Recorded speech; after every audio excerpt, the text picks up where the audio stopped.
k'aw fo dante foli mun na k'aw fo a ka wulikajɔ k'aw fo a ka jamana kanu k'aw fo depuis transition daminɛ la a y'aw jɔyɔrɔ fa fo ka se bi dunya ma k'o foli bila aw la. N ye a ka discours lamɛn k'a ka n ka hakilinata di a da magara yɔrɔ damadɔ na n bɛ hakilinata di olu kan. A fɔlɔfɔlɔ o ye lakanako ye n'a bɛ kuma sécurité a caman da magara o la. O sécurité n bɛ fɛ mɔgɔw k'a faamuya nɔgɔya la. Sécurité ale fanba bɛ armée de kan donc n'o ye défense ani sécurité. N'i y'a mɛn yɛrɛma hɔrɔnya k'a fɔ dugu bɛ n bolo ni armée t'i bolo dugu t'i bolo o y'a fɔlɔ ye. Yɛrɛma hɔrɔnya bɛ daminɛ fɔlɔ armée de la mun b'a to i bɛ se k'a fɔ ko nin ye n ta ye. O filanan o ye yɛrɛma hɔrɔnya filanan n'an b'a fɔ ko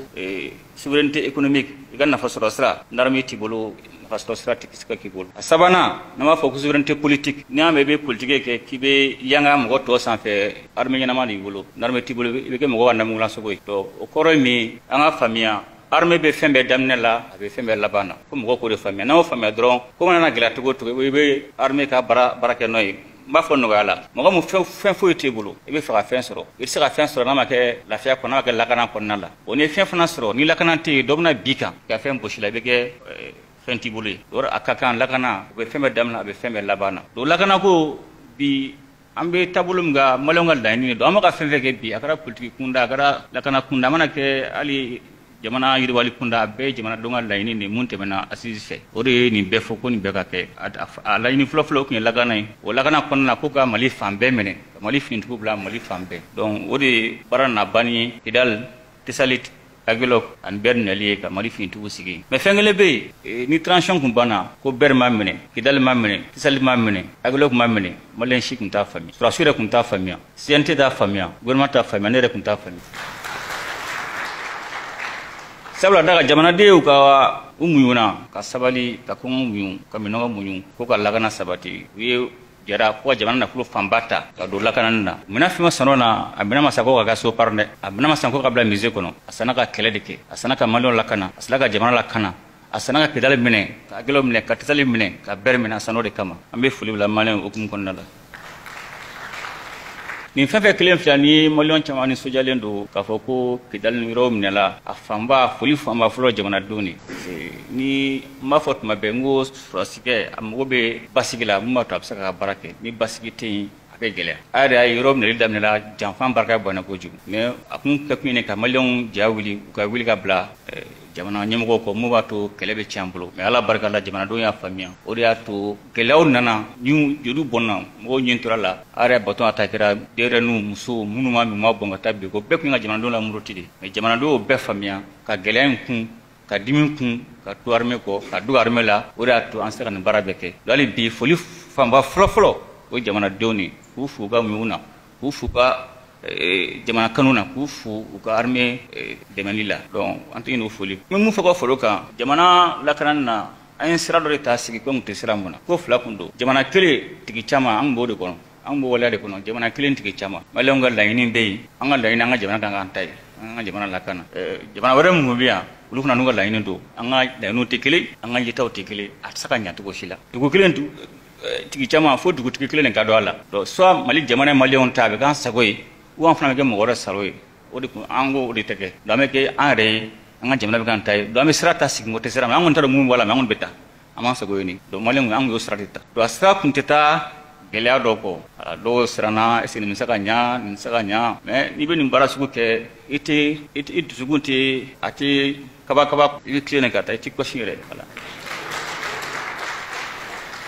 Donc k'a fɔ an ɲɛna janfa kun ka bon kojugu barika kun ka bon janfa kolon ka ca kojugu ne sigira président la juin kalo tile 7 san 2021 o juin kelen tile 9 san 2021 Faransi lasigiden mun bɛ yan a nana ni sɛbɛn dɔ gafe dɔ ye o gafe kɔnɔna la ko OTAN a bɛɛ OTAN don OTAN ka jɛkulu dɔ de tun kan ka sigi Mali la k'a fara Barikani kan k'a fara Takuba kan k'a fara MINUSMA k'a fara G5 kan o de tun y'o gafe ye ko an ka sɔn ma an ko ayi n ko donc nin ko fila ye a bɛ fɔ an ka jamana kɛ wɛrɛba ye nin y'an ka jamana tilali fana sira de tatɔ ye tancogo la an ko o kuma t'a la u ye taga segin bɛɛ kɛ an ma sɔn an nan sigi ambiri ni ay tubabu nin kɛ o sakan ku yɛrɛ ma quoi sababu dɔ bɛ yen donc ko cabinet mɔgɔw ka lajɛ gafe min b'an ni tubabu cɛ lakana kɔnɔ n'a bɛ fɔ ma accord de défense o ka lajɛ ko nana an ka lajɛ mun de b'a kɔnɔ o sakan ku kun fɛ an ye gafe ni kuluba k'a ɲini ka dɛsɛ an ma se ka gafe ɲini k'a ɲini affaire étrangère la ka dɛsɛ an ma se k'a ye k'a ɲini défense la an ma se k'a ye donc gafe de tun tɛ Mali yɛrɛ kɔnɔ yan ka bɛnkan m'an n'u cɛ donc an taara tubabu yɛrɛ ka site de kan ka ta internet ka site kan ka na k'a kalan ka télécharger ka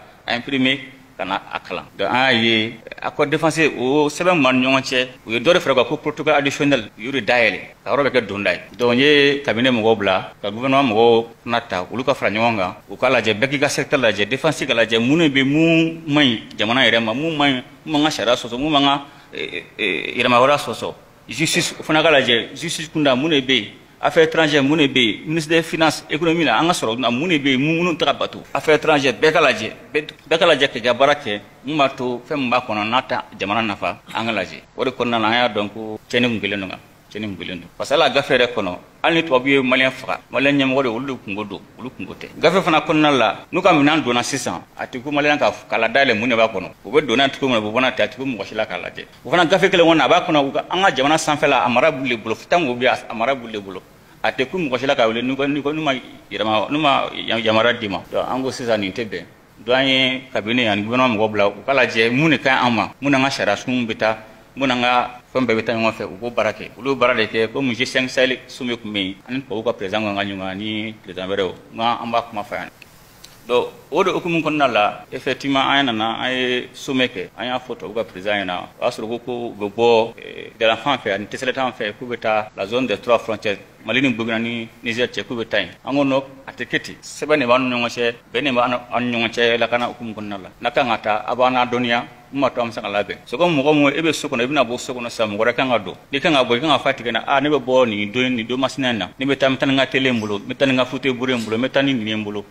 ni bɛ jɛ ka na nin bolo sinon ne bɛ taa nin ta in bolo donc n'olu bɛ taa u kan ka fɔ an na an bɛ taa nin don a y'a labɛn ni minɛn b'an bolo an bɛ taa ni minɛn ye a nana o minɛn ye mun b'a to yɔrɔ lankolon kana bila mais bɛɛ y'a faamuya k'a fɔ bɛɛ n'i ŋaniya don a kɛ kun ye yɔrɔ kun ka to juguw bolo n'a ma labɛn a kama ni n'olu taara jugu bɛ yɔrɔ minɛ donc kɔni o yɔrɔ bennen o de ko mun na an y'a fɔ na ko non baara tɛ an bɛ bɛn ko de olu bɛ taa yɔrɔ la u ka nafa sira yɔrɔ min na u bɛ taa yen u ka président yɛrɛ y'a fɔ olu bɛ na yɔrɔ yɔrɔ u bɛ ka nafa sira de ɲini ne min ta yen kɔnɔ o ye kungo de u b'a fɔ nɔgɔ bɔ a la donc an ko nin cogoya don gafe min b'an ni ɲɔgɔn cɛ an b'o falen fana o t'an ka nafa sira an ka nafa fana t'o la gafe min b'an ni ɲɔgɔn cɛ n'a bɛ fɔ ma accord de défense an b'o falen donc u sɔnna ko k'a falen depuis o don de an y'a fɔ maintenant mɔgɔ bɛ na Mali la mɔgɔ si tɛna Faransi tɔgɔ la bilen Takuba mɔgɔ si tɛna Faransi tɔgɔ la jamana n'i bɛ na i bɛ na i yɛrɛ tɔgɔ de la n'i nana i n'an bɛ sigi an bɛ kuma n'an bɛnna la i bɛ to yan n'an bɛn a la i tɛ na Faransi tɔgɔ kɔni o banna mais a b'a faamuya nin fɛn bɛɛ tun bɛ ɲɔgɔn la nin fɛn bɛɛ de tun bɛ ɲɔgɔn na Barkhane Takuba MINUSMA G5 Sahel nin bɛɛ nujuru tun bɛ Faransi de bolo a bɛɛ nujuru tun bɛ Faransi de bolo a bɛɛ tun tulo bɛ Faransi la donc ni Faransi taara dɔn nin bɛɛ bɛ taa donc ko dɔrɔn de kun don ni mɔgɔ min b'a ko ɲɛdɔn donc a ko nana kɛ ten a yɛrɛ nana ye an ye papier falen u tora munumunu na a ka jaabi bila ka na bon an ye gɛlɛyaw nana wuli an ni ɲɔgɔn cɛ fo laban na kɛ an ye sira d'u ma k'u bɛ taa an fana ye sira d'u ma donc o bɔlen kɔfɛ u ye diɲɛ wuli ka bila an na parce que an ko bon k'u ka taa sans délai u y'a daminɛ MINUSMA fɔlɔ la MINUSMA nana ko bon ko n'an ko Faransi ka taa k'olu bɛ taa an ko donc a bɛ Faransi a bɛ yan Mali la Faransi tɔgɔ de la a bɛ yan Mali la Faransi tɔgɔ la sira b'a kɔrɔ o fura t'an bolo sira b'a kɔrɔ a bɛ se ka taa parce que ne ye Nations Unies mission kɛ ne b'a dɔn n'i bɛ jamana mun na o jamana kan k'u ka lakana sabati a jamana na kɛ jamana sugu de kan ka lakana sabati ne y'a mission kɛ n ma dɔn mun don o de y'a sariya ye mais n'aw nana k'a bɛ tubabu de kɔ bon sira kɔni b'a bolo fura t'an bolo mais n'a ko ko tubabu de kan ka lakana an ka minɛn b'an bolo ni bingara ko an bɛ se ka avion ta ka n'aw dɛmɛ an ka sɔrɔsiw n'aw dɛmɛ mais n'o tɛ k'a fɔ ko tubabu a bɛ tubabu de kɔsɔn vraiment sira b'a kɔrɔ a ye sira minɛ u y'a bila u calmer donc an tora ten cogo la Barkhane taara Takuba taara an nana se G5 ma donc G5 problème ye min ye gɛlɛya min ni Faransi cɛ u y'o don jamana wɛrɛw senkɔrɔ minnu manipuler donc u dɔ an kulan sɔrɔ k'u tɛ fɛ ka G5 ɲɛmɔgɔya d'a ma donc kɛlen ye balimakɛ Tchadien wele k'a fɔ a ɲɛna ko n k'an ka waati sera dɛ n ka ko bɛ cogo di k'a bɛna CEDEAO k'a bɛna président tɔw wele CEDEAO président ninnu ko e tɛ CEDEAO la ko tɔn tɛ CEDEAO la a sɛbɛnnen tɛ G5 gafe foyi kɔnɔ ko ni CEDEAO ye jamana mun ɲangani ko u kan ka jouer i ka présidence kan G5 Sahel la ko bon nin don na an bɛ lettre ci ma n'a ma fɔ an ɲɛna k'an ye papier kelen dama nin don o y'an talen pewu an tɛ se k'an kɔ bilen donc an ye lettre sɛbɛn ten cogo la k'a ci u ma u tora munumunu na fo don nana se fana ye an ka ko ɲɔngiri an ko an sen bɔra la parce que G5 ta kun na kɛ ɲɛdɔnya de an tun tɛ se ka sɔn ɲɛdɔnya ma jɔnɲɔgɔnya an tɛ se ka sɔn jɔnɲɔgɔnya ma parce que Mali ye milliard kelen cash Mali milliard kelen bo cash pour que Tchad sera sous la Niger Burkina ni Mali frontière la Sénégal fana milliard kelen bo jamana be milliard kelen bo an saka milliard kelen bo awana ko be dese ko dama samuna Mali be 400 milliards temanani an sugo besta juru tanan juru be jamana do la ka be bangat o nyamuga damo matala donc o dia to ango bon unu kungo ana o de kuma arrange parce que a de ala de reto ka dama parce que nous kuma dama to u sengle me to en fait parce que to u be je sengle u sengle me to en fait donc a de ala de kun to ba to donc ala da ke mo so antara d'entre vous blé kanango wono bara banance amon traka ba ante sekan goble do bole andana se ministre mama donc ay ministre ko te malon wala ni sabat kuntu ko baraka dani bekku be nu euro français de ko ministre pour l'inflation grami français talé oui ministre mama ko chama jamana wara mo ko chama fali français mo ko rawla do français tara français sigana do ko toujours wanyinga boni sa kra kelegero la ko ata ko sega ko me mo gon dagata ko français ka jana mun blakata e bien la nga sala bien la ngobe ya o de yo do fana ko gela do yutula ministre fana bo mun ke wo anga kan san fala yela nu avion wa ki barota ku bodi to boma an wi nga aben nga ku mana ko français do blala an go chevra na avion anga kan san fala traverse am mu chala do dekele vous calmer donc an na tout intigola ko ministre de ka taliko na boloda parce que ministre a tali solution kuntala parce que il ni sabari ke o ni sabashi kun sagate ma fa ministre mo goyana gunna ku sa ande men to godi ngo bona fa ande men parce que aka baraka nga ambe ga yita de kan agele nango mo me juga go te juga saka ngo to ko shila fambe ga fon tigiri juge aka baraka ke ka nga barada fa bonya fo do ni bini wala sugo ke ani akina fla te ben quoi parce que na chena be wara mu mako warato abe ko be labe ngani aya ku mo na wi bina botonka bama attaque burama attaque dugu chama attaque ko déclaration vidéo flip foka malen do re dusum to gasi ni ngo laba mais ni be malen nga chesri do datu parce que ko ngodi ka jibana don akli nyangami ko muruti ko muruta do kile chene to ay anana don foka ni robe mele killing ajama braga bona de tesalit en settle ko communication mamulo ko fo no akana mugo chira no ngam way avion jigna tasma ko ka saka ngam go bla parce que famna duma sana bana na san vezera do tesalim na tasma de koro agelo ko katoka kube kan yo jugu wele kana drone bu san ko yite drone na o kam nan ta de jugu ma o image bambolo o kam nan ni jugu ma drone bu na bu filmer o image bambolo o tato ye fembe tien tampe tien a re pe alta ma du mo shila na e ba mo wala kana ta fa e be mo wala kana ni ma nya ki kan abu o la kata re la sesa mo ta fo e kam nan changa ta nyoma fe tra ngam go filon to ka ngam na be filon to tra mi jugu kata tra ngam mo bulu na ngam ma be to jugu kata yel kan bile ba fana ka ten gola ko be sebe de an yete fola ni pidalte o muna roro fu ko ke o tra jian fa bangu ni pidalle la ko kilani ga mini ko fa am ko ranyeni to aye amadu mo sa kele kera ko pidalle mini e pidalle ne le fem so la pidalle ga bo akili tra ga blende tandru ngona to blende tandru abeka mais heureusement que ama tambaduma o bole jugu ka to jugu me kamne ka bon souffre bombardement le fait bombardement yabla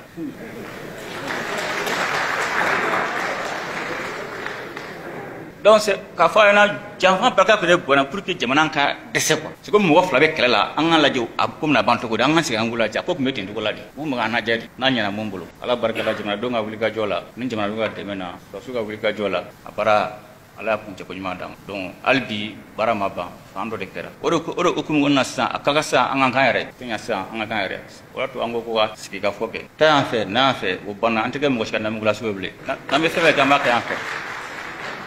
do kum ko nango ate nyamalo ne ga sika foke no bena munga ame barako ka parce que tintin mo dabe do iga kumala abaka ga nganyare kama abaka aga sorotari kama abaka fa fanti ina te jenan ke labli do na re mu bena munga o paran kanu gamblo ni mo da charala mo da bala abaka aka na fasrosra kama abaka aklanta kama abake aklanta kacha e ka to ne ga marakono na fana baradoy nganga na fasrosra so ifanfe fana fendoy donc atik amaka aka sisa an ga kan re an ka fɛn an bɛɛ fɛn dɔ kan an ka baara ko kan o de b'a to lakana tɔ bɛ sabati idali minɛli dɔrɔn t'a bannen c'est ko Tanzania ten Tunisie bɛ yen Burkina bɛ yen André-Bougane bɛ yen Fanfi bɛ yen fo frontière mɔgɔ tɛ yɔrɔ lakana so kɔnɔ i b'a lakana so kɔ kan donc pour que sa kidali lakana fo frontière a yɛrɛ y'a ye kɛlɛ dɔw taara kɛ fo frontière an fan fɛ o bɛ ka jamana lakana donc a tɛ ɲɛ hali bi baara tɔ minnu bɛ yen an k'u la sabati maintenant n bɛ fɛ ka mun fɔ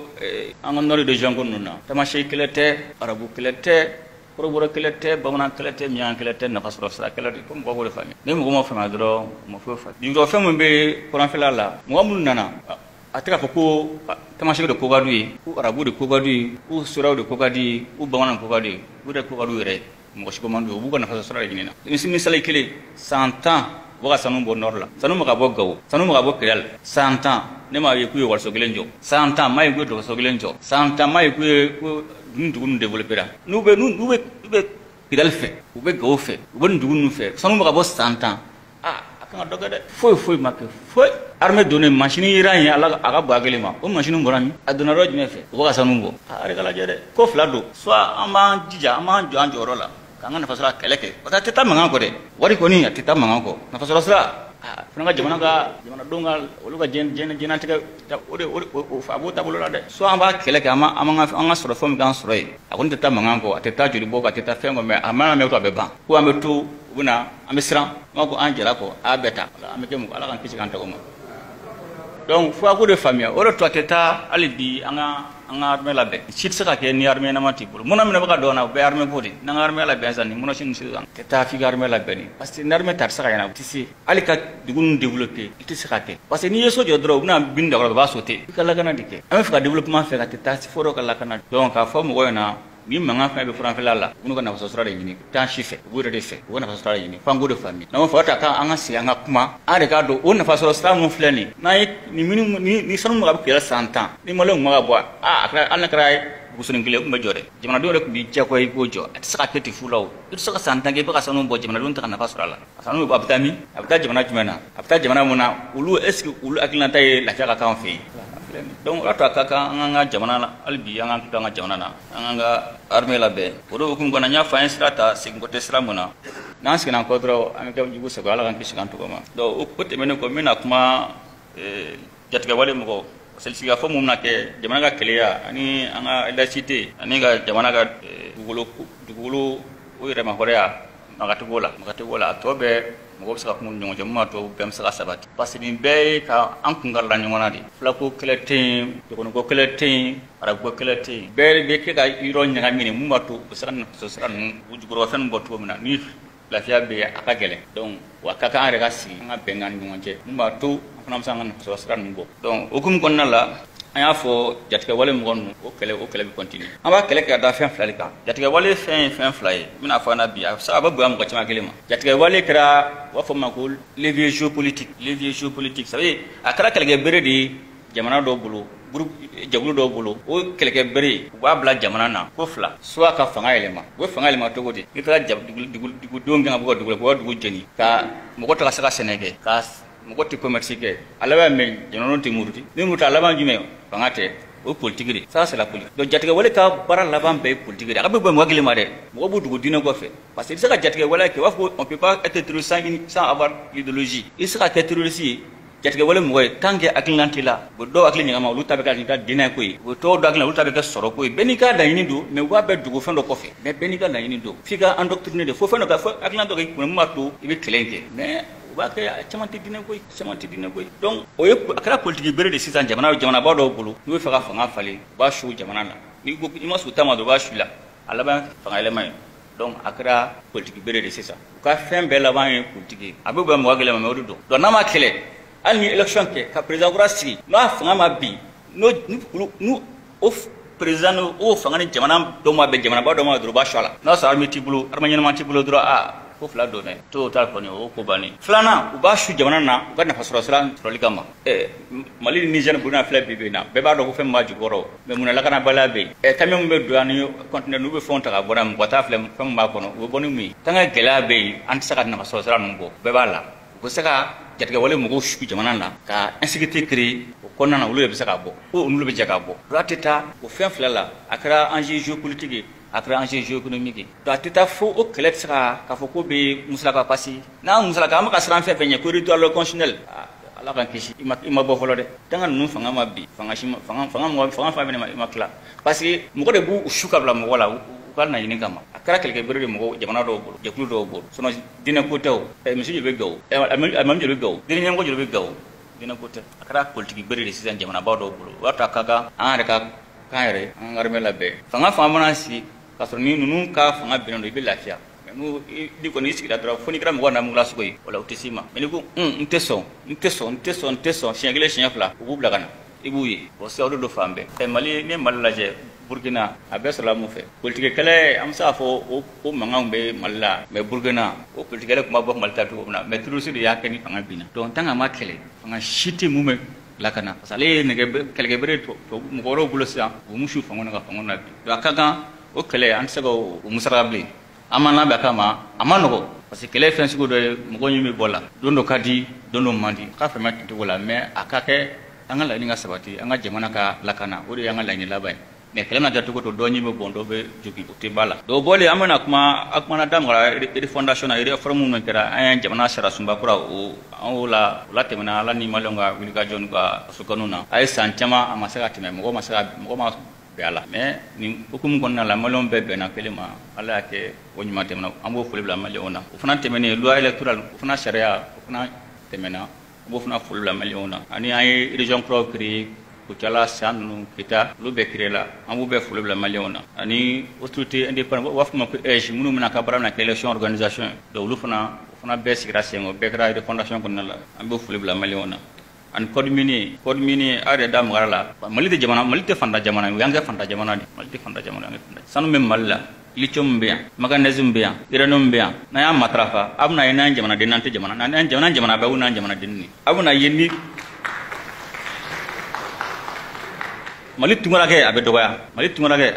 o y'an kɛ fantan de o y'o bɛɛ de bɔsi an na sisan u tɛ k'an bolo sɔn an ka mɔgɔ bɛ taa sanu mun san Dubaï la an ka sanu de don parce que an ma se ka matarafa a bɛ bɔ ka taa kɛ mɔgɔ wɛrɛ sago ye n'an ka sanu matarafa a bɛna ye Mali tunkarakɛ a bɛ dɔgɔya a bɛna ye an ka jamana parce que i tɛ se ka to diɲɛlatigɛ la ten quoi fo fɛn ka k'i bolo mɔgɔ fana bɛ sɛbɛn ɲɛ fɛn min ye fɛn ka k'i bolo mɔgɔ bɛ bonya ni fɛn min ye i kana se kɛlɛ la mais i kɔni kɛ waritigi kɔni o kɔni ka kɛ waritigi e tɛ waritigi e fanga tɛ la i taara jumɛn e tɛ waritigi e tigɛrɛ la ka na fanga t'i la o tɛ labɛn o wari b'i bolo mɔgɔ bɛ n'i la ni fanga b'i bolo dɔ bɛna bɔ n dɛmɛ i ka yɔrɔ la ka na i tɛ se ka gala dɛ an m'an ka armée labɛn an n'an ka nafasɔrɔ siraw fana la minɛ sisan olu lakana a banna o a bɛna ni mɔgɔ bɛ na ni mɔgɔ tɛ na jamanaba ninnu a b'a fɔ ko jamanaba olu bɛ boli Mali nɔfɛ lithium kama mais n'a yɛrɛ ma valeur don a la k'a makarakara mɔgɔ wɛrɛ bɛna ta k'an bolo lasɔn an ka jamanadenw bɛ taa tunga la u bɛ bin kɔgɔji la ala k'an kisi wala mɔgɔ bɛ to mɔgɔ ɲi bɛ to an tɛ fanta jamana ye n b'o de fana bi Mali tɛ fanta jamana ye o y'an kɛ fanta jamana an kana sɔn o ma an ka jɔ an jɔyɔrɔ la ala sɔnna a ma tile filanan a bɛ ɲɛnabɔ maintenant a ye fɛn fana fɔ kiriko kunda corruption yuruguyurugu kunda an y'a kuma fɛ an salo yuruguyurugu kɔni an y'a kuma fɔ ka ban dɛ mun n'a baara daminɛ la a bɛ kɛ fa dan dɛ a bɛ kɛ fa dan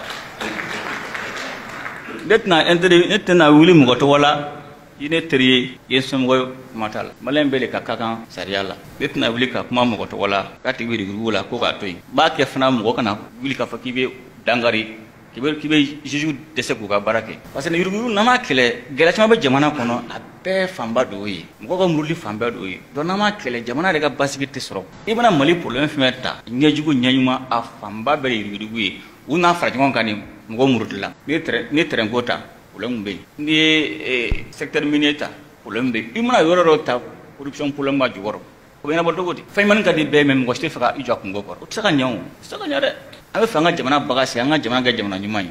nka a b'a la dɛ a bɛ kɛ dɔ ka ɲɛko mun kan dɛ fo mɔgɔ ka so ma de bon n'i ko e fɛ ka fɛn ɲuman sɔrɔ e tɛ fɛ ka a sɛgɛn kɛ a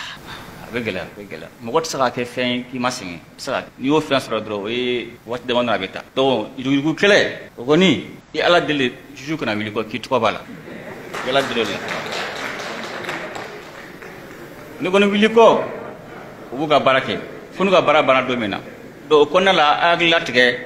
salon n bɛ position kelen mun na hali bi ne b'o position kelen la gouvernement fana b'o position kelen de la CNT fana b'o position kelen de la n'o ma kɛ a man ɲi an b'a fɔ ma tension sociale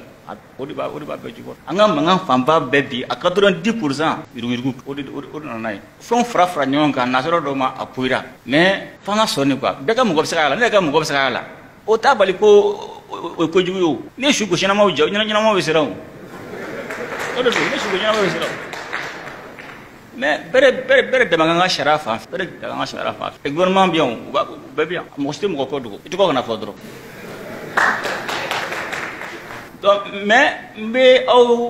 a ɲini aw fɛ parce que yuruguyurugu ko la sisan i kalanna o t'a la i ma kalan o t'a la parce que fɛɛrɛ min bɛ bila se hadamaden bɛ fɛɛrɛ bila a bɛ se ka fɛɛrɛ contourner i y'a kɛ cogo cogo hadamaden hakili ka bon kojugu dan t'a la hali ni ye fɛɛrɛ sigi cogo cogo hadamaden dɔw bɛ se ka contour ka munumunu ka taa fɛɛrɛ kɛ donc aw mun ni laada to mɔgɔw ye diinɛ ɲɛmɔgɔw ani an ka dugutigiw a baara fanba b'a bolo ba ne yɛrɛ mun faamuya la mun ma to caman bɛ se ka bɔ yurugu la an ka segin an danbe ma f'i k'a fɔ ko ne faden to yen n tɛ nin kɛ quoi parce que hadamaden ni banko t'i la i bɛ sɔn ko bɛɛ ma donc ka kan an ka alimamiw an ka dugutigiw diinɛ ɲɛmɔgɔw laadatɔ mɔgɔw u ka kuma ni mɔgɔw ka sigi danbe ma k'a fɔ n bɛ sa de ne tɛ nin karisa ne tɛ nin waleya kɛ mais n'o tɛ hadamaden na i bɛ sɔn ko bɛɛ ma parce que kalanko tɛ bilen mɔgɔ dɔw ma kalan o mɛ u bɛ yurugu dɔw de ka tɛmɛ hali mɔgɔ min kalanna donc ne kɔni ɲɛ bɛ mun na parce que i ye fɛɛrɛ bila sen kan cogo an b'a fɛɛrɛ bila sen kan dɛ juge bɛ ka baara kɛ mais o y'a sɔrɔ tiɲɛni kɛra olu wuli tuma sɔrɔ tiɲɛni kɛra pour que tiɲɛni kana kɛ fɛɛrɛw bɛ bila sen kan fɛɛrɛ min b'a to bɛɛ b'i ka baara kɛ suɲɛni kana se ka kɛ mais a fanba bɛ danbe bolo parce que i mana wari bila ka hadamaden bila a ma nɔgɔ donc mais ni danbe nana i bɛ siri danbe ɲɛ i bɛ siri tɔgɔ ɲɛ i bɛ siri i ka kabila ɲɛ i bɛ siri i ka denbaya ɲɛ i tɛ don suɲɛni na donc an b'o fana bɔ ɲɔgɔn fɛ a ka an dɛmɛ o baara la mun b'a to san wɛrɛ an k'a fɔ ko caman bɔra yurugu la jamana ko la maintenant depuis transition daminɛna mɔgɔ dɔw fɔ ko a justice tɛ ka baara kɛ an kana mɔgɔ min bɛ ka an ka jamana tɔgɔ cɛ an kana don olu ka kuma la ja foyi tɛ ka kɛ justice la foyi tɛ ka ɲɛ sɔrɔ fɛn ka ɲɛ sɔrɔ dɛ fɛn ka ɲɛ sɔrɔ depuis transition daminɛna mɔgɔ yɛrɛ fɛ mɔgɔ tɛ se ka maga dossier la transition a bɛɛ dayɛlɛ yuruguyurugu a fɔlɔfɔlɔ o ye LOP ma ni avion présidentiel sɔrɔsiw de ka sugu ka mɔgɔw minɛ o tɛ se ka kɛ ten sa u ye kuma sugu bɛɛ fɔ bɛɛ b'a tiɲɛ dɔn bi a dossier dalila mɔgɔ minɛ la terrain mɔgɔ taara kogo jɔ terrain sanfɛ mɔgɔ taara so jɔ terrain sira fɛ bɛɛ y'a ye mɔgɔ sara ko min kun kɔrɔ ko sara t'u bolo u k'a kɛ ta ka d'u ma o ko bɛ wuli sen kan dɔw bɛ taa billet parallèle feere o la o bɛ ɲɛnabɔ cogo di mɔgɔw ka taa grève la mɔgɔw ka sa ne yɛrɛ da magara dossier fɔlɔfɔlɔ min na n nana transition na CNSP la o ye terrain dossier de dossier fɔlɔfɔlɔ min da magara o ye terrain dossier de o taara ne sɔrɔ kati o taara ne ka dossier fɔlɔfɔlɔ ne tɛgɛ magara mun na ko jamana ko kun problème bɛ yen o cheminots tulo bɛ mankan na o minnu taara fana an bɛ dɔn b'u dɔn ko ka u dɛmɛ ka terrain wuli o wulilen sa n'a fɔra ko dɔw bɛ taa yurugu dugu jukɔrɔ an bɛ taa yɔrɔ jumɛn mɔgɔ sara mun kun kɔrɔ ko o tigiw ka hakɛ sɔrɔ o bɛ wuli dɔw bɛ ka taa ko u b'o la bin tuguni a de ka lajɛ dɛ zone aéroportuaire ayi u taara yɔrɔ feere mɔgɔ ma k'u ka so jɔ k'a sɔrɔ u ma a vocation falen ça fait n'a bɛ olu kan ka di mɔgɔ ka so jɔ u b'a bɔ aéroport ta la ka kɛ a bɛ se ka di mɔgɔ tɔ k'u bɛ se ka so jɔ ayi mɔgɔ yɔrɔ bɛ kɛ mankan ye mɔgɔ minɛ l'o fana la fana dossier traitera mɔgɔ minɛ la o bɛ senna transitaires o fana dossier o bɛ senna o ma dogo mɔgɔ la o mɔgɔ bolo kalama samako dossier sɛnɛkɛyɔrɔ ka taa falen jamana ka yɔrɔ de don sɛnɛkɛyɔrɔ ka a vocation falen k'a ta ka di mɔgɔ particulier dɔw ma mɔgɔ gansan don ka ni n ko mɔgɔ gansan mɔgɔ kelen k'a feere mɔgɔ groupe dɔw ma o groupe fana k'a ta ka tila o yɔrɔ kelen fana feere jamana ma tuguni ko jamana ka logement social jɔ n'o ye o logement social mɔgɔ fana ka tila k'o ta k'o marché fana don mɔgɔ kelen ma tuguni 1000 et quelques c'est trop bon jamanaden dɔ de ye nin dossier ta ka na di ne ma dɛ a nana fɔ n ko la n ko est-ce que fɛn b'i bolo est-ce que prévu b'i bolo ko prévu b'a bolo n ka ci ma a y'a ci ma n ka n ko vérificateur n ko dossier fili bolo taa nin ko sɛgɛsɛgɛ lajɛ ne ko ka mun fɔ tiɲɛ don maliyɛn gansan de y'a ta ka di ne ma dɛ maliyɛn gansan de y'a kuma fɔ n ko bon ni dalo b'i bolo nin papier di yan a nana papier di yan n ye vérificateur wele n ko vérificateur taa nin ko sɛgɛsɛgɛ lajɛ ka tila ministre de la justice wele a ye taa nin ko sɛgɛsɛgɛ a don ne kun tɛ yen dɛ mais ministre ka minnu bɛ cɛ o dɔ kasira ko n'ale sara sisan ko ale lafiyara tellement a digira la yurugu digira la o taara mɔgɔw ka fɛn gosi la k'ale n'ale sara sisan ko ale ka diɲɛ ɲɛna bon mɔgɔ hadamaden bɛ to fɔra min na o b'a dɔn ko dusukasi a barika bɔnna kojugu ne kun tɛ yen dɛ mais ministre bɛ mun bɛ yen mɔgɔ wɛrɛ bɛ minnu bɛ yen bon o mɔgɔ sɔrɔ ala k'an kisi o mɔgɔ sugu bɛ se ka kɛ jatigɛ wale mɔgɔ ye quoi parce que a dusu tiɲɛna jigi a ta ye bilen a bɛ sɔn ko bɛɛ ma pour que a fɔ k'a bɛ justice rendre o y'a to tant qu'an bɛ se ka justice rendre yɔrɔ o yɔrɔ ka sariya bato yɔrɔ an ka bato o bɛ dɔ bɔ an bɛ ka kɛlɛ min kɛ sa o bɛ dɔ bɔ a la a logement social fana ye o fana dossier logement social i b'i ka dossier de déposer dɔw fana o so feere kɛrɛfɛlanin na u ye siran dɔ dayɛlɛ u b'a ka so feere mɔgɔ sugu bɛ sɔrɔ a la minnu b'a la fana dossier bɛ mɔgɔ minɛ o la fana bɛ ka ɲɛɲini minnu fana bɛ taa an ka duguw la ka taa sanu bɔ n tɛ fɛ ka jamana tɔgɔ fɔ mais bɛɛ b'a faamuya ka taa dugu fo duguladenw muruti u bɛ taa dugu terrain darida ko sanu bɔ u na n'u ka minɛnw ye ka yɔrɔ tiɲɛ o fana minɛn caman minɛ la mɔgɔ b'a fɛnw fɔ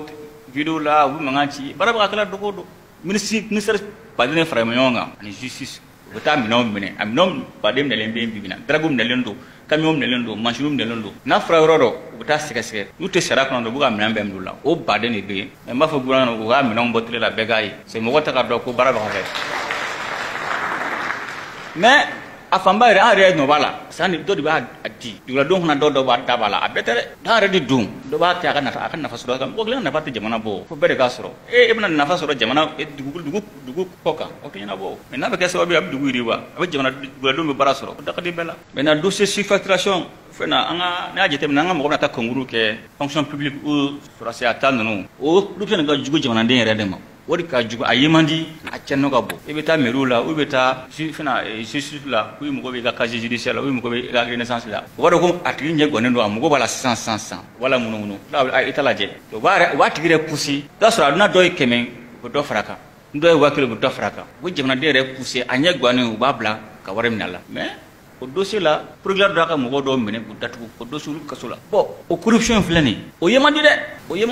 i bɛ se ka na vérificateur dɔ ka na a bɛ papier ta a b'a lajɛ mais o tɛ ye dɛ o péage ninnu na o tɛ ye dɛ mais fo ka dénoncer de mais e yɛrɛ sɔnna ka wari di ni dɔgɔ ko bon ko fɛn min waa kelen k'i ka 2000 sara taa ko fɔ mɔgɔ tɛ sɔn dénoncer mais i m'a fɔ k'i ka bin mɔgɔ kan dɛ ka mɔgɔ tɔgɔ ci ni prévu bolo nana ye ni dossier b'a fɛn bolo corruption k'a ta ka nɔ bɔ k'a dama ka bin mɔgɔ kan dɛ a papier a nana ye a b'a nin fɛn bɔ la nin fɛn tɛ bɔ a la mais m'a fɔ mɔgɔ ka bin mɔgɔ parce que caman b'a fɔ corruption o bɛ dɔw dɔrɔn ma na ni papier ministère justice bɛ yen ni ma se k'o si sɔrɔ nana créance la secrétaire général de la créance bɛ yen nka directeur cabinet bɛ yen i bɛ mɔgɔ sɔrɔ mɔgɔ ma lase ne ma i b'a lajɛ ni fɛn bɔra ni fɛn tɛ bɔ a la mais mɔgɔ kana to ka kuma fɔ ka mɔgɔ dusukun na kami ka mɔgɔ la muruti e yɛrɛ papier tɛ yɛrɛ bolo a prévu yɛrɛ t'i bolo a ladu yɛrɛ t'i bolo n'a bolo nana ye baara bɛ k'a kan donc o yɔrɔ la a ka ka mɔgɔw la sabali mɔgɔ ye adamaden ɲɛ gannen e b'o o bolo wɛrɛ minɛ o la parce que mɔgɔ tɛ ye o donc fo o de ka dabila donc o bɛɛ fana taa ni sensibilisation tɛ e n'a fɔra ko acte de naissance ye 500 francs e ka t'o kɛ 1000 parce que a tigi n'a ma sɔrɔ bi a mɔgɔ bɛ sa donc a ka kan olu mɔgɔ ka fana ka sensibiliser donc gɛlɛya fɛn fɛn kɛra o hokumu kɔnɔna la réforme caman kɛra justice kɔnɔna la ka yɛlɛmali caman kɛ min b'a to gɛlɛya minnu bɛ ka kɛ a bɛ se ka kunbɛn cogo min na o réforme fɔlɔ o kɛra pôle national économique et financier a bɛɛ b'o kalama yuruguyurugu ko bɛ sɛgɛsɛgɛ yɔrɔ min na o dayɛlɛ la maintenant agence de recrutement et de gestion des avoirs saisis ou confisqués fɔlɔ ni mɔgɔ kun minɛla a b'a ka kaso kɛ n'a ka kaso banna dɔrɔn a bɛ taa a ye wari dogo yɔrɔ min na a b'a ta a bɛ taa dun foyi tɛ bɔ a la sisan de b'a fɔ sisan k'i nɔ bɛ sonyani na i bolofɛn bɛɛ bɛ minɛ depuis sɔngɔ bɛ k'i la a bɛ minɛ n'a minɛla ni sɛgɛsɛgɛli kɛra k'i nɔ t'a la i ka minɛn bɛ d'i ma ni nɔ b'a la a bɛ minɛ i la i wari mun tiɲɛ o hakɛ bɛ minɛ ka segin jamana ma a tɔ bɛ d'i ma fɔlɔ ni mɔgɔ minɛla a ko la n'a tigi sara o y'a ko bɛɛ bannen o banna dɛ hali ni sara i ka minɛn minnu bɛ a bɛɛ bɛ minɛ o ka boli ka taa jamana wɛrɛ kɔnɔ san 50 fɔlɔ san 3 dɔw tun ye san 3 ye mais o bɛɛ banna taara san 20 san 50 san 100 fɔ i nana dɔrɔn i bɛ kiri bɛ d'i kan i nɔ bɛ minɛ donc boli t'a a ɲɛ bilen maintenant création du pôle national de lutte contre la cybercriminalité aw de y'a da mɔgɔra kuma la même da mɔgɔra kuma na ko mɔgɔ bɛ buruja mɔgɔ bɛ nin jamana bɛ lagosi maliyɛnw ka laɲini don cybercriminalité maliyɛnw ka laɲini de fo mɔgɔw k'o faamuya a bɛ se ka a bɛ digi mɔgɔ la bi a tɛ mɔgɔ arranger mais maliyɛnw ka laɲini don kɛrɛnkɛrɛnnenya la au conseil islamique yɛrɛ siran ne ma a kuma fɔ n na n ko bon n ko nin b'a mina bɔ n ko n ka b'a la dɛ n ka b'a la n y'a fɔ bɛɛ ɲɛna n k'a bɛna bɔ a ye taa a taga tɔdenw la a ka taa ɲɛf'u ɲɛna n y'a fɔ u ka président ɲɛna a ye taa tɔndenw la faamuya ka fɔ ko wula dɔ bɛna o wula tɔgɔ cybercriminalité ko bɛɛ ka to i ka hakɛ de kɔnɔ parce que nka n'i bolo ka hakɛ kɔnɔ dɔrɔn a b'i minɛ mɔgɔ ko t'o la ministère t'o la directeur t'o la n'i bolo ka hakɛ kɔnɔ dɔrɔn u b'i nɔ minɛ parce que i donnen fɛn wɛrɛ kɔnɔ parce que i ɲuman kɛ dɔ bɛ taa tiɲɛni kɛ e bɛ kuma dɔ fɛ e yɛrɛ fɛ kuma jugu tɛ a bɛ se ka tiɲɛni kɛ bi kuma ka gɛlɛn parce que hali kuma na sisan n'i ko sisan ko premier ministre sisan premier ministre jɔn don jɔn ye premier ministre sisan hali n'i ma tɔgɔ fɔ bɛɛ b'a dɔn mɔgɔ min premier ministre o n'a sugu don donc hali kuma kɛtɔ bɛɛ b'a dɔn f'i fɛ ka mun fɔ hali n'i ma tigi ta tɔgɔ ma a ko i kan bɛ mɔgɔ min ma donc o bisigi nɔ minɛ a kuma ka gɛlɛn bi na jɛgɛ kɛra ji de kama ni jɛgɛ bɛ ji kɔnɔ yɔrɔ min ka di a bɛ taa yen n'a y'a diya a b'a kalen kelen a b'a kolon fɛn fɛn ka di a b'a kɛ mais ni jɛgɛ bila gere kan dɔrɔn a ka jɛgɛ bannen a tɛ se ka foyi kɛ donc o de to n ko a ka kan mɔgɔ tɛ kɔ fɔ mɔgɔ t'u hakilina fɔ dɛ diɲɛ yɛrɛ dabolo kama o munna an b'a fɔ ko dugutigiw k'u jɔyɔrɔ fa jamanako la dunan ɲɛmɔgɔ k'u jɔyɔrɔ fa bɛɛ bɛ se ka hakilina fɔ bɛɛ bɛ se ka jamana fɔ bɛɛ bɛ se ka ni fɛn man di i bɛ se k'a fɔ fɔcogo b'a la mais n'i ma se a fɔcogo la dɔrɔn i bɛ jamanadenw namuruti a fɔ incitation à la violence o y'i bolo i ka hakɛ kɔnɔ ni ko ne ka kuma diinɛ kan sa a ka gɛlɛn dɛ mais i bɛ se ka dɔɔnin fɔ a la mais ka mun ye ka diinɛ suratu ninnu interpréter ni ma fɔra u b'a fɔ ko n ye jurumu sɔrɔ aw ko n ye jurumu sɔrɔ parce que n bɛna fɛn dɔ fɔ n bɛna fɛn mun fɔ n bɛna fɛn dɔ fɔ a bɛ ka fɔ a fɔcogo la ten cogo la o t'a fɔcogo ye u b'a fɔ k'i ye jurumu sɔrɔ o sugu de don n'i ma se kuma fɔcogo la dɔrɔn i bɛ tiɲɛni kɛ n'a ye mais ka tɛ ko i bɛ mɔgɔ ko karisa ko man di o fɛn tɛ o de bɛ na ni basigi fana jamana kɔnɔ ni bɛɛ k'a fɔ ko n bɛ kuma mais danbe kuma la manga mo buruja manga jamana la goshi parce que ambe kele lawo bibi na jamana woro be ka la goshi kan na nga mo ya urde mo barala e bibi na obanga so munu be sa gushu la réseau ni fonga anga mo bo partage atla ka terose ka mo ka lisi ka mo ko fon karsa sara ay terose go ke ay mo go ke e mo ma ke am ko bara go place la na image kilo nyonje abanga mo dusu mu faka abana sira mais c'est fini wodo yini naw donc mo no bo bara ko bakke kan jamana la gauche anga nu de mo barala bo sibe ki mata o bebala al ni misal droit transférer ne se tra kasola tanto ko law ay misal droit transférer sibe na lo yamne tra kasola awo tra kasola sera do ki la sibe ga mo ko bakala mo ko barake bana fo beka ale président Gambia o it's ka femme ko parce que ni buri ka ke ko na dro i redi mo ma u redi fenoma o to ko ke président ko be ko tsaka ke yura be ko tsaka tek kuma tsaka fo mo ko mo tsugo yi parce que ni buri ko na dro o fana boli ka sara kono femme be bisiki gushi fambe be bisiki to ka fambe be saka kuma zugo be fima donc o koro mo arama de ma ke to to Gambia quoi imana ke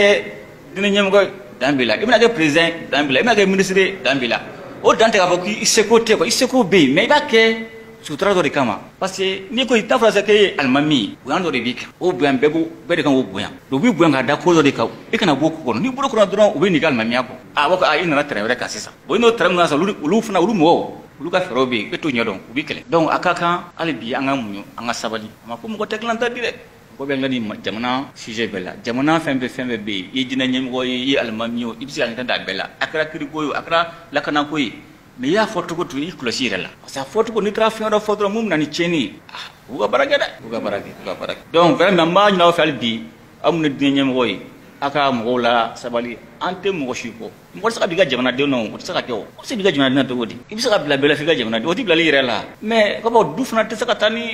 ni basiki tere ni shara tere na fa du no be mo ngadi mo ko to nyina ko te bene do ali bi ma ino fe aka mo la sabali sharati mo shi contrôle amba ke jamana basile amba ko gure la kishidi parce que bi iba fo de wando af machine fana abdigila de ambo ino fe abakli to rola maintenant société civile uluk mana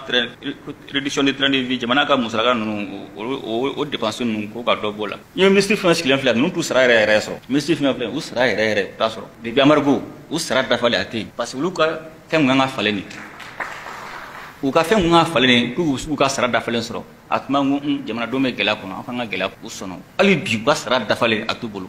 u ka fem ma fale grima fale akanga fasel loire ba fo degre ku ngata mu ayo mu parce que mo no ka ku mu o baka senga mu jamana kama ngafana nganga mu manya mu aka droit donné na mirona bibina na kra chan don ta fami ambega mu mo kota kuma fa memba kuma fa na bi mu shiga sara da falen tubulu sanfla no be baraka na tete wala o shi bandel ka boka kuma fuda memba kuma fa bedi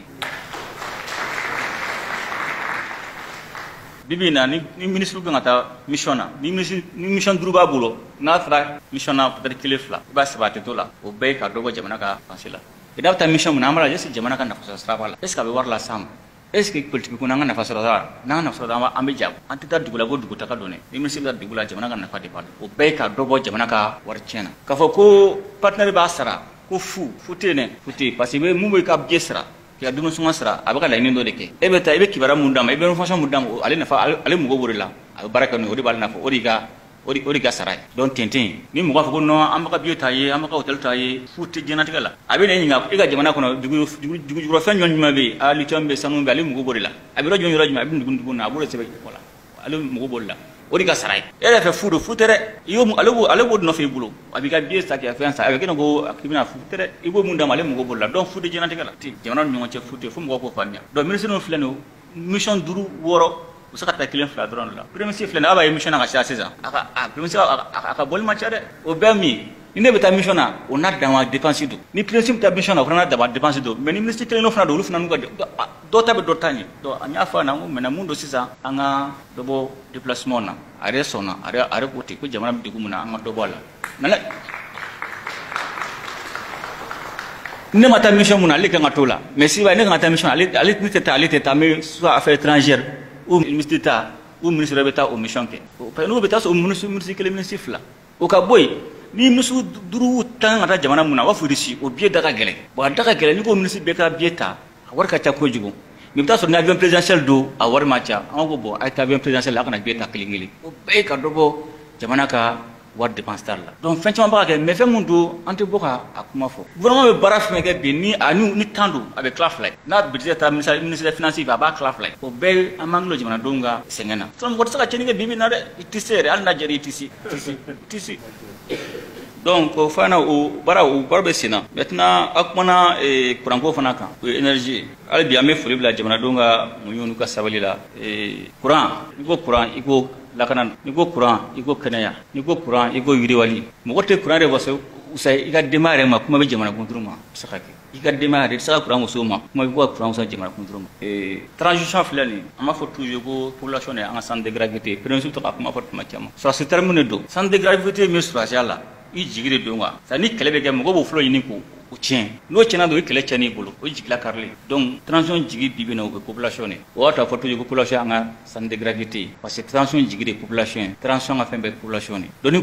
population sɔrɔ dɔrɔn o ye transition ka ko bannen donc k'a yira la k'a fɔ mɔgɔ tɛ nin gouvernement na mun b'a ɲini ka jamanadenw bila gɛlɛya kɔnɔ a tɛ yen an bɛ se k'a fɔ k'an ma musaka de sɔrɔ an b'an ka naɲiniw sɔrɔ pour que u bila u ka akɛ kɔnɔ mais mɔgɔ si tɛ yen k'i bɛ gɛlɛya ta ka se population ma énergie ko n tɛna n da don détail bɛɛ la mais a ko ka misɛn kojugu a gɛlɛya ma daminɛ a juguyara nin kɔnɔna la parce que an ye fɛn caman bayɛlɛma an bɔra jɔ dɔw kɔnɔ an bɛ k'an yɛrɛ olu minnu bolo kuma la u b'u ka bolo sama ka bɔ a la u tun bɛ ka fɛn min kɛ dɛmɛ kɛ u b'o dɛmɛ bɔ a la o fana damafɛn don ani an yɛrɛ ka mɔgɔw a yɛrɛ ye cɛnni kɛra kɔnɔna la bɛɛ n'a ɲɔgɔn na ani fɛɛrɛ dɔw sigira sen kan fɛɛrɛ min ma se ka ko an filɛ waati min na sisan an bɛ se mɔgɔw ka degun ta mais an k'a kɛ san kelen san fila jamana man kan ni degun sugu ka ɲɛ bilen o de ye vision ye u bɛ se ka sɛgɛn waatinin dɔ la mais a kan ka baara de kɛ mun b'a to san kelen san fila mɔgɔ si tɛ sɛgɛn ɲɛ la mais nin man kan ka dafa jamana kɔnɔ siɲɛ fila nin man kan ka dafa siɲɛ fila an bɛ fɛɛrɛ tigɛ fɛɛrɛ min b'a to jamanadenw to yen fɛn fɛn bɛ ni jamanaden bɛɛ faama ko t'a la fantan ko t'a la bɛɛ ye énergie ko santi bɛɛ ye courant gɛlɛya santi bi bɛɛ mun y'a fɔ mun m'a fɔ an bɛ fɛɛrɛ sigi sen kan fɛɛrɛ min b'a to jamana kana ɲɔgɔnna wɛrɛ a ɲɛ la a ma nɔgɔ dɛ a ma nɔgɔ san caman de fɛnw faralen ɲɔgɔn kan mais a kɔni an kungo don mais an tɛ se k'a fɔ ko an tɛ parce que an de bolo b'a la an bɛ fara ɲɔgɔn kan k'a ɲɛɲini sira surun na mun b'a to an bɛ se ka bɔ gɛlɛya kɔnɔ ka tila ka ɲɛɲini sira jan na mun b'a to jamanadenw tɛ ni gɛlɛya ye a ye baraji ko fɔ ni ministre des finances ministre des mines ministre de l'énergie olu taara Moscou ko siɲɛ caman o tora hukumu kɔnɔna la ka taa baraji ko ɲɛɲini o taara Chine o tora fana hukumu kɔnɔna la mun b'a to san natɔ ninnu na ni gɛlɛya sugu tɛ ye ɲɛ la mais an bɛ ka fɛɛrɛ tigɛ fɛɛrɛ surumani mun b'a to kurantigɛba in caman bɛ bɔ a la fo kana kɛ a bɛ kɛ maliyɛnw de bɛ ɲina n tɛ fɛ ka don detail dɔ la a kuma a yɛlɛmali ka ca mais k'a fɔ maliyɛnw ɲɛna ni maliyɛnw ma lafiya an si tɛ lafiya an si tɛ lafiya a bɛ kurantigi ne bɛ bɔ Kuluba tuma la ka taa Kati an bɛ bɔ Dibe de kɔrɔ ka taa Dibe yɔrɔ la i bɛ mɔgɔw ka dimi mɔgɔw ka ɲɛni ka fɛn bɛɛ e yɛrɛ b'a santi parce que directement i b'i yɛrɛ bila mɔgɔw place la mais fɛn mun don jinɛmuriya tɛ quoi f'i ka tɛmɛ sira dɔ de fɛ ka fɛn dɔw sigi sen kan pour k'a to dɔw bɔ degun na donc hali bi an b'a ɲini mɔgɔw fɛ u k'u muɲu gɛlɛya bɛ dɛ na bɛ ban gɛlɛya bɛ kɛ de pour que ɲɛ ka sɔrɔ a la an bɛ ɲɛ fana sɔrɔ a la n'Ala sɔnna ma n dalen b'a la a fɔra ko constitution kura tɛ se ka kɛ Mali la maliyɛnw fara ɲɔgɔn kan an ye constitution kura dilan an ye assise kɛ an ye code minier kɛ n'Ala sɔnna ma an bɛ fara ɲɔgɔn kan nin fana problème ye n'Ala sɔnna an bɛ solution sɔrɔ a la an tɛ kuma ala ɲin'a ma maintenant kuma dɔ bɛ n tun tɛ fɛ ka n da maga la mais n b'a fɔ sababu kelen dɔrɔn de kama sababu kelen dɔrɔn maliyɛnw bɛ ka muɲu min kɛ jamana ye parce que jamana bɛ yɔrɔ min na sisan fɛn saba de don jamana ɲɛmɔgɔ jamanadenw ani jamana jugu donc jamana ɲɛmɔgɔ n'aw ka jamana bɛ k'a ta ye a bɛ kɛ jamanadenw sago ye ani jugu bɛ kɛlɛ donc alifitiri o ye jamanadenw de ni jugu ye jamanadenw sɔrɔ ka foro kan u bɛ jamana ɲɛmɔgɔ kɔni a wele ka ko banni ni jamana ɲɛmɔgɔ fana jugu fɛn jamanadenw sɔrɔ ka foro kan jugu bɛ dɛsɛ an b'o de kan tuma min na fanga yɛlɛmana ko tuma ou 2020 yani an ye jamanadenw bila k'u ka sigi fɔ ka concertation min b'a to jamana transition bɛna sigi cogo min na a bɛna mara cogo min na gouvernement sigi cogo min na donc hukumu kɔnɔna la Faransi président kelen jamana wɛrɛ président k'a mago bɛ ne la donc o tɛmɛna an ka directeur cabinet fɛ donc o jamana in o président de ɲɔgɔn sɔrɔ ko Faransi président mago bɛ ne na an ka mago bɛ na a ka mago bɛ na n ko basi t'a la effectivement an ye ɲɔgɔn sɔrɔ téléphone na an ye foli bila a ye ko jamana ko tɔgɔ di an ko non mɔgɔ bɛ sigi a fɔ la n'u bɛnna mun kan wala baara bɛ kɔ a ko mɔgɔ saba b'ale bolo ko mɔgɔ saba olu ka mɔgɔ ye olu ka ɲi dɔ bɛ se ka kɛ transition président ye dɔ bɛ se ka kɛ premier ministre ko bon n'a sɔnna ne bɛ se ka bɔ k'olu mɔgɔ saba déclaration kɛ dɔrɔn olu mɔgɔ dɔ tɔgɔ fɔ dɔrɔn président premier ministre o bannen quoi non kuma t'a la jamana dɔw bɛ sigi a fɔ la n'u tilala o mana bɛn mun ma an bɛ baara k'o kan hakili b'a la a don a ko ne ka sabali ko n'i tun bɛ kuma fɔ IBK ɲɛna a b'a k'a bɛ taa miiri k'i b'a to miiri la fo IBK taara donc ko ne k'o dabila ne ko kuma t'a la dɛ jamana dɔw bɛ sigi a fɔ la n'u bɛnna mun kan an bɛ baara k'o an ma ɲɛ kuma na a taara ka sira fɛ an ka sira fɛ o tɛmɛnen kɔ jamana wɛrɛ bɛ yen o fana jamanaba ko la sigi den na ka fana mo bena on ran to fly ko fana lu ka mo koy ko nam sa kelenge president transition a kelenge premier ministre an kuma na manyala fana bla sabana an sidaw ka discussion négociation gelale ya Ghana président invité Ghana a donné ministre wa gele kundu ani nga directeur cabinet ani nga conseil do entre Ghana dans les anciens Ghana an ya sa président nuni ka malia la hala fu mato saka en famille to mina mato ngale nu saka sabati to mina entre ces président ma manga nun kono jena seklo ndingala do an fa nya faana ko kan na ilale ma an ngana ilima to kan na ilale ma de ko afra kan mo do to ko ka mali président de international an mo to ko di an mo to ko di asaka tikito ko faana ko mom namna nyumo da mina do na rafana kunno ko be kan sida kunno ko ngom ko kan kunno ko karsa ne rede transition ke donc gela no la mais na kunlo no fo man be fo na muna français na ga mo jamana bam na tout ko fo ni mo ko mi akila mi wado mo mudu olu no ga mo ni mo ko bebe vila mali kono bini shimasa ni bebe bolo mali kono français na ga mo saba o jamana ba o na ga mo fla sidao olu no ga mo ni ko bela ngo mali jamana ga mo mali ga mo ko joni ni bela na ma juan joro la wanga jamana nyami ngada bo ka fana ba fana la puka ka famia tintin anga jamana ka anga sa be mo rasa boy fo mo le ka son aka ku tai kwa mun be do ko re kuno ka boko no mu ko shitana ko mo len ku ga do mo len chega u chemai unu ga na faso sala unu ga na ni mo ko mo sigi jamana malikuna abu ka baraja de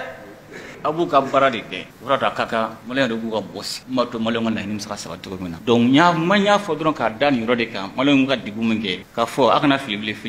tin ko la ble nabi ko ga jija akake molen ngala teke ko na ko la ini ko na mbato mo ko teke molen teke mo rasa ko to mo rabla molen ko mo bla molen munte molen ga la ini sabati mo lu ko mi jamana wada kuna lu ga la ini sabati donc be nga bokmo na be fuli bla ala ga soundcha ala ine tabawla ala go dorosma ala ga jamana basi ala ga jamana don kambe